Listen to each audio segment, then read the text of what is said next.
What's up, Instagram?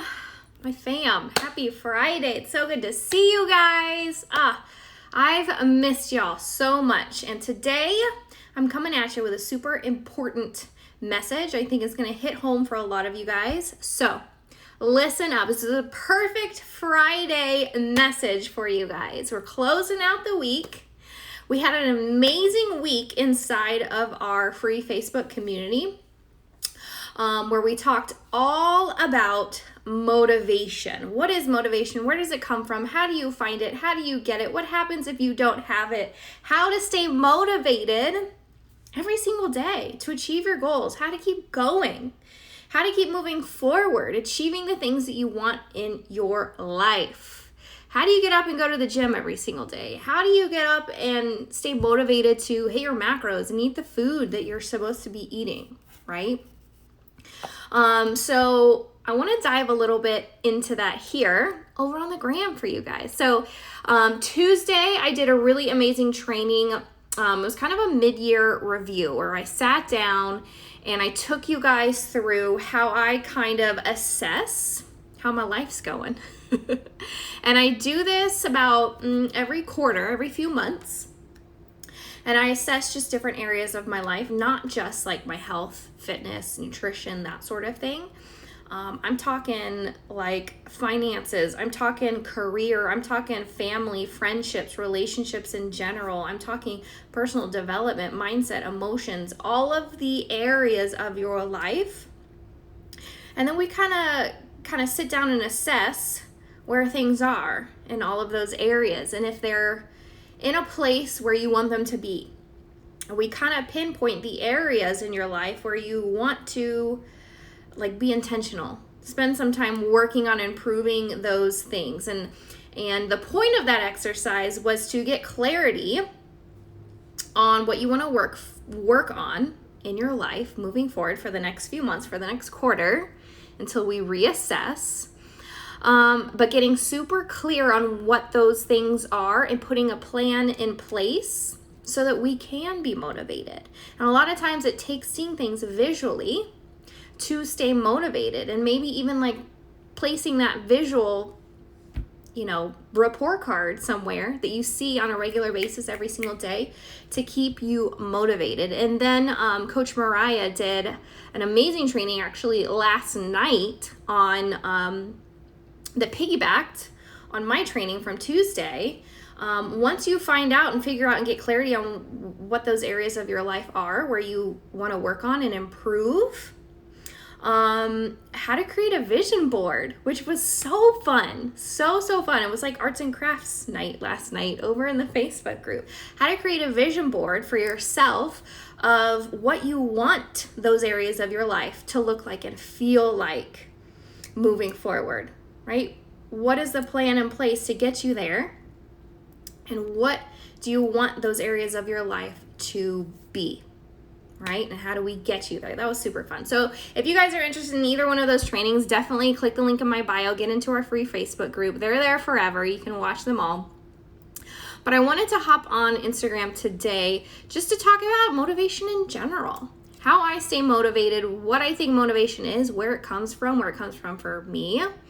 And just some tips and tricks for you guys about staying motivated, because motivation, in my opinion, is very fleeting, right? We're not always going to be motivated 24/7, 365 every year of our life, right? It's just fleeting. Okay. So in my opinion, if we can kind of diversify where your motivation comes from, right? The sources of your motivation in your life, if we can get those in multiple different ways, then we have a better chance of just having motivation more often than not, right? And so for me personally, motivation starts, the foundation of my motivation, layer number 1 of motivation is, it's definitely mental and emotional, right? It's more of personal development and motivation for life, right? Because if I'm not happy and content and fulfilled and excited about life, not just my health, my fitness, and, my workouts and my nutrition. If I'm not happy with my life, there's no way I'm going to want to get up every single day and go take care of myself. Like, what's the point? There's no way I'm going to want to get up at 5 a.m. and go to the gym, or I'm going to care about hitting my macros, right? For me personally. So my foundation for where my motivation comes from is mentally and taking care of myself up here in between the ears and what's going on inside my head and just my motivation for life in general, making sure that that's in place. And how do I do that? I actually dropped a bunch of recommendations in the Facebook group for different books that I love and that have radically changed my life and my mindset.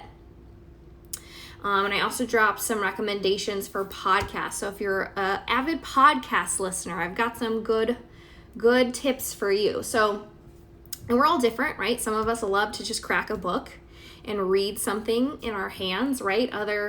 Other people might really just enjoy listening while they're at the gym, working out, or on a walk, or outside, or driving in the car, whatever. Some of us like to listen, some of us like to read and visualize and see that stuff. So my favorite book, as far as my mindset goes, is You Are a Badass by Jen Sincero. This was literally the OG for me. This was the GOAT for me.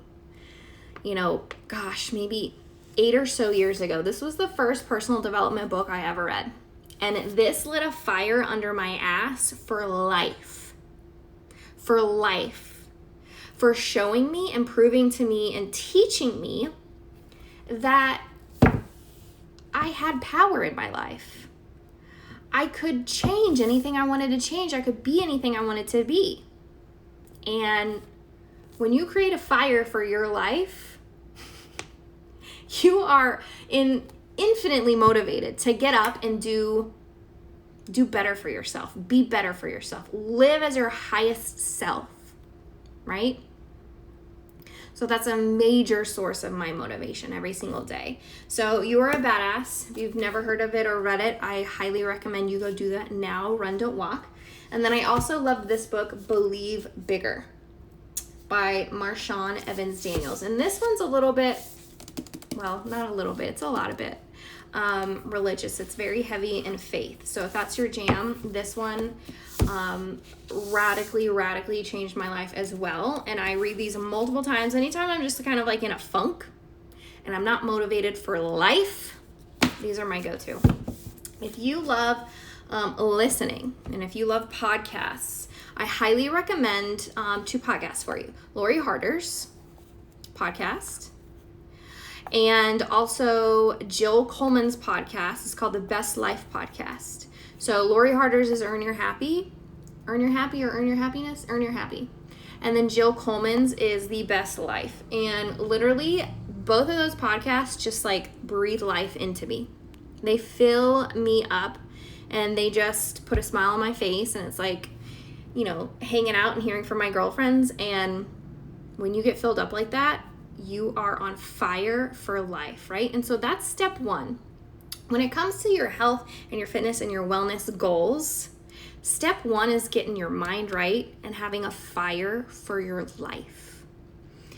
Being motivated to change your life.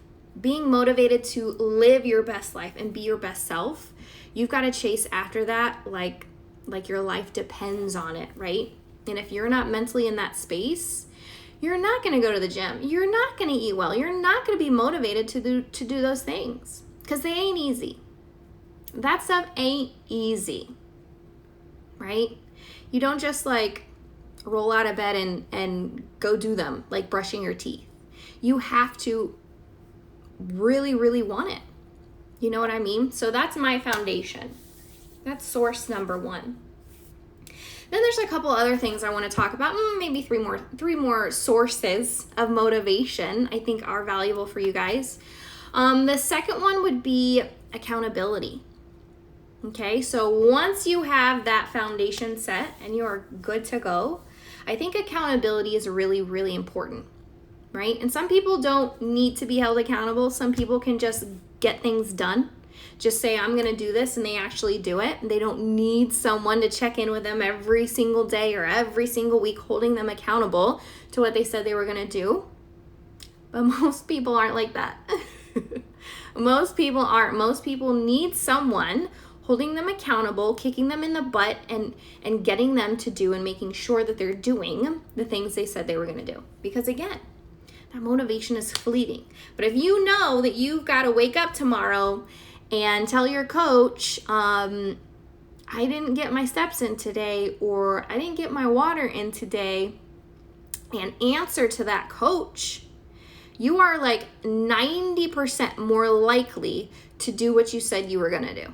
If you've got someone checking in with you on a weekly basis, you are 90%, they've done studies on this, around about 90%, it's probably like 91 or 93 or something like that, more apt to actually do the thing and reach your goal. Okay, so accountability, having that in place is very, very important. The other thing is also, and I learned this week. I mean, like I knew this in theory, but it came into play in my life very big this week. And I wanted to kind of tell you guys about this. So I've been on a brand new workout program for, well, I guess it's not brand new, but it was new when I started it for about 6 to 8 weeks, right? Heavy lifting. It's only about 4 days of lifting, but heavy lifting, right? And it's my Look Like You Train program. And it's phenomenal, right? And I didn't know this until this week. I actually pulled back in the gym. And for the last, I would say 2 weeks, I've been going to the gym and only doing half of the workout. Half of the Look Like You Train workout. So I would do the first half, day 1, and do the second half day 2, and then come in on the third day and do the first half of day 2.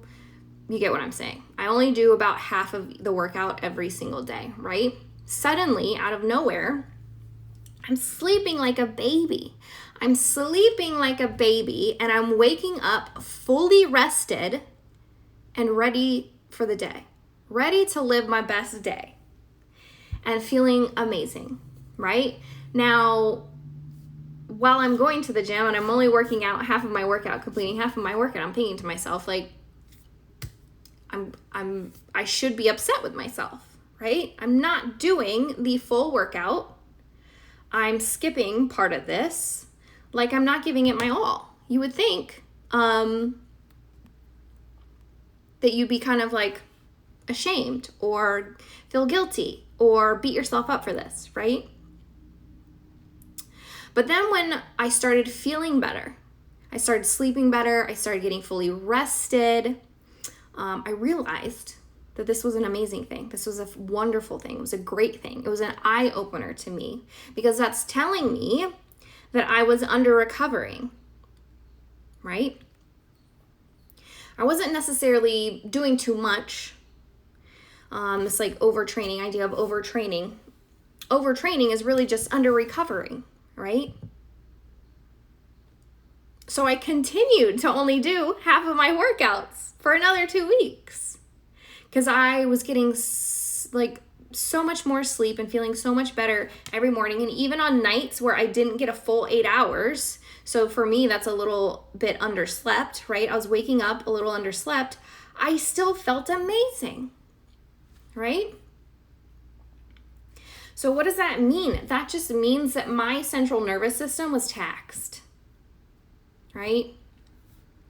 So if you're feeling like physically gassed, out of motivation, you just don't want to go to the gym, you just don't want to do your workout, you're just physically tired, that's going to affect you mentally too, right? So whether it's physically or mentally, and maybe you're like me, you didn't even realize it. You're so used to feeling that way, you didn't even realize or know that you could feel better. I didn't know I could get better sleep until I started working out only half of my workouts, right? So feeling gassed physically. We can be motivated mentally and like physiologically. That's going to affect our central nervous system, okay? So maybe you're overtired. Maybe you're like me, not sleeping well. Maybe you're just kind of lethargic, or you just don't feel like doing it. You just don't have a drive to go to the gym, right? You just don't want to, okay? Your motivation to train is tied to your CNS. It's tied to how fatigued your central nervous system is, and if you're allowing it to recover. If you're giving it enough time to rest and recoup, and it's kind of like the whole premise of deload weeks, right? Or weeks out of the gym. You know, most of us are just so terrified of spending a week away from the gym and not working out, or even just a few days, because we think we're not going to progress, right? We're going to miss out on that week we could have had progressing. But let me tell you, if your body is that fatigued, you're not going to be progressing anyways. So you can either nip it in the butt, take that week off, bite the bullet, or you can just prolong it.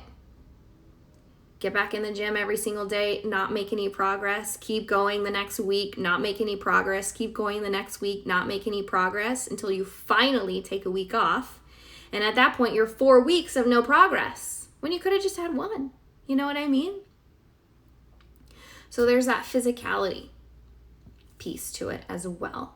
And recovery is like the most overlooked side of our training, of working out, of our health, of our fitness. But it shouldn't be. Okay? If you don't want to take a day or a week off because you're just afraid, you're making it worse for yourself. Just bite the bullet, okay? You got to take some time off. Every so often, you got to take some time off to calm your central nervous system, right? To let it recoup, to let it recover, to get it out of that fight or flight mode. It's overstimulated, right? You got to give it some time off. And that, in my opinion, was what had happened to me. And the only reason I started doing half of my workouts was because I was unmotivated. I had lost my motivation to like go to the gym and just kill it and to complete the entire workout. I was just not in it. So I was telling myself, well, a little bit's better than nothing. Just do half, right? You can do half. If you can't do half, what's wrong with you? Something's seriously wrong, but you can at least do half, right? Spent a week doing half of my workouts. And then suddenly, poof, I felt amazing. So I kept doing it for another week. And now I'm back in the gym, like full force, all the energy, all the motivation, feeling amazing, well rested because I got so much extra sleep. It's fantastic. So there's also that physical piece as well, right? So we've got to make sure that we're diversifying where our motivation is coming from, right? Something else that works really well for some people, some of my clients not so much. Everybody's different here, right? So we've got mentality. That's the foundation. That's got to be in place no matter what. Then we've got accountability. Then we've got making sure that you're resting and recovering enough physically, right? Last piece of this is having some sort of time frame, okay? Now, I teach in my coaching to a lot of my clients about removing time frames. Okay, now again, keep in mind, everybody's different. Not every client is in this place, but some of you out there need to remove the time frames, okay? Need to remove the deadlines, okay? Because you are so motivated by fear. You are so motivated by desperation, by that quick fix. You need it ASAP. You need to see those 20 pounds gone in 3 weeks. You've got to. And that's fueling your negative relationship to not only yourself, your body, but food as well. and your exercise, your workouts, right? You've got these twisted, unhealthy relationships to those things in your life, okay? This is not the message for you. If you're not in that place, a time frame, such as like a vacation or a event or a wedding or a photo shoot or something like that, can be really beneficial for some people as far as motivation, right? They've got this place in the future that they know where they want to be, what they want to accomplish by this time frame. And every single day they wake up and they think about that thing that's coming up in the future. And they know they've got to get their work in, right? And that pushes them. So sometimes that's motivation for us as well. And so maybe our motivation comes a little bit from all of these different places, right? We've got them all in play and they're all working as one to keep us filled with motivation. And then maybe that event comes and goes, that time frame finishes, and you don't have anything else to look forward to in the future. And that's going to happen. But then you've got your accountability that's still in place. It's pushing you forward every single day, making sure that you're doing the things that you said you were going to do, holding you accountable.